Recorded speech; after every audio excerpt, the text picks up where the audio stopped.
अब पेपर में जैसे बच्चा देखता है इतना बड़ा डेटा, उसको लगता है हम तो गए काम से, वो स्किप कर देता है, लेकिन उसको मात्र 5 सेकंड के अंदर में वो बना लेता है। Population of A town in 1930 was मेरे भाई 3,48,000। अगर पॉपुलेशन इंक्रीज होता है 2 सक्सेसिव डिकेड में बाई 95% इन ईच डिकेड, तो पॉपुलेशन इन टाइम इन 1950 क्या होगा?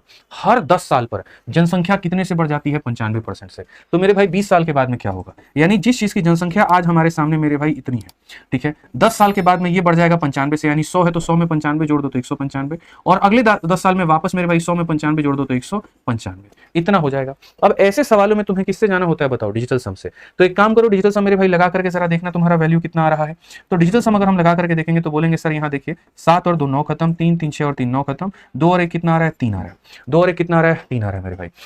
अब उसके बाद देखो 7 2 9 खत्म, 6 3 9 खत्म, 3 2 5 और 1 कितना आ रहा है? तो 6 आ रहा है। 7 2 9 खत्म मेरे भाई, 3 3 6 और यहाँ पर ये कितना हो गया? तो 9 हो गया। 7 और 2 9 खत्म, 3 3 6 और 3 9, इसका डीएस 2 आ रहा है। मेरे भाई जब सबके डिजिटल सम अलग अलग हैं तो आप इतनी मेहनत करते क्यों? आप सीधा सीधा उत्तर निकालिए ना और डिजिटल सम से निकालिए, बस बात खत्म।